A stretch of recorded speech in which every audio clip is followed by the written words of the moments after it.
Canola School on RealAgriculture.com is supported by Bear Crop Science. Okay, John, we're starting to hear a little bit of speculation, or I guess analysis in the marketplace, that canola is topping out around this 600 mark. What's your feelings on it?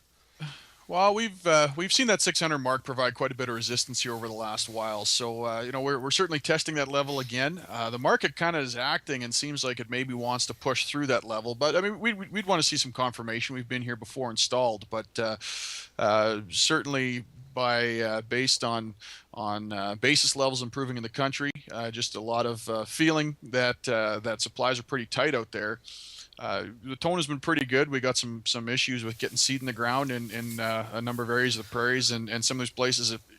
Not sure that a lot of those acres will get planted. So there is quite a bit of underlying support. So certainly you'd want to see some confirmation, maybe breaking through that resistance and seeing some follow through. But so we've tested this level before, failed a few times. Looks like it might want to break through, but certainly we want to see that confirmation from a technical perspective. Yeah, so let's look at what are the things that have to happen to push us higher? Well, it's I think the market is just sort of realizing that first of all, old crop supplies are pretty tight, and we're not just seeing that by the futures market going higher. Basis levels are improving. We've seen commercials, both crushers and grain companies pulling contracts forward in terms of taking delivery earlier than what those contracts were originally signed for. So we got confirmation in the cash markets, not just the futures markets. We are going to have pretty wide areas of Manitoba and parts of Saskatchewan where there's some real risks to acres getting in, or the kind of condition of the crop that's already in. So I mean, there's fundamental tightness there, not just here, then also in Europe, and some question as to whether China's crop is as big as originally it was pegged to be. So there's multiple problems, and at the same time that corn is setting some new contract highs, and wheat's had a pretty good run prior to a bit of a setback earlier this week. Soybeans are back up to the upper end of their range, so it's canola specifically, but then also some support from some other markets here as well. So what pushes the market lower?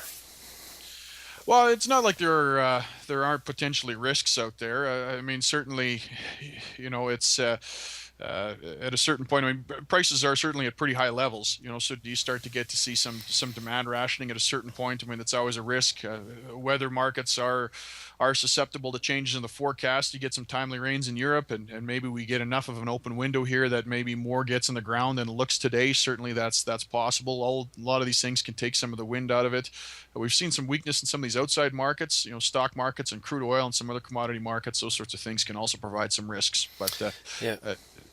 so those are definitely some potential risks out there. So I guess there's been a lot of talk about the potential unseeded acres of canola. Some of that's reality based on what we're hearing in some areas of Manitoba. Do you think that's put a lot of spec into the market right now in canola? I'm not sure that this is necessarily so much spec driven. I think this is commercially driven as much as anything, and I think that's being confirmed by seeing the basis levels actually improve as the futures have been going up as well. So we're actually seeing cash prices appreciate even more than futures prices are, if you see basis levels strengthening. So there is genuine commercial buying here, not just specs piling into the market because of a poor forecast. There's genuinely commercial interest and activity here at these levels for sure. What's demand like? Well, demand has been pretty good, and it wasn't that long ago here on a bit of a break when there was reports of some buying. Crush has still been pretty good. It's the crushers that have been leading the charge. So obviously these guys are still trying to source seed here and keep their plants going through the last few months of the crop year. So far that hasn't been a concern yet. So if we don't get the acres seeded like we're sort of hearing now, that's potentially what could push this market higher then?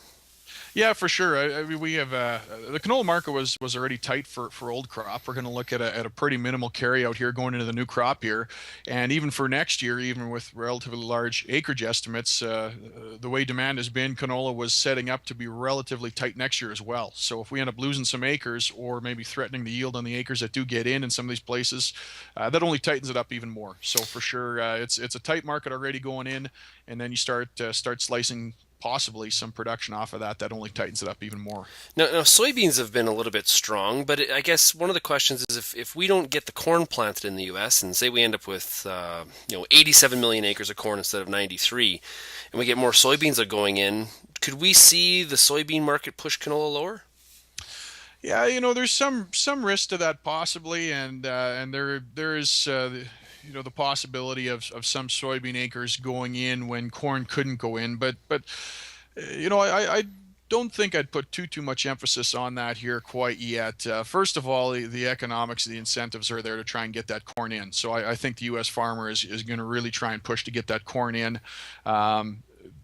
So even if then in the event that some soybean acres go in at the expense of corn because of delayed planting, I mean certainly there will be just some soybean acres that are just outright lost, period, because maybe seeding gets delayed too much. There's been acres lost along the Mississippi River. There's been a lot of flooding. Some of those acres are just lost altogether. So I don't think that we're going to have suddenly a huge influx in soybean acres because of delayed planting. That's in and of itself is going to put a whole lot of downward pressure on that market. I don't know that in and of itself is a huge risk. I think in soybeans more the story then is going to be yield here going forward rather than suddenly an unexpected influx of acres that hasn't already been considered or thought about.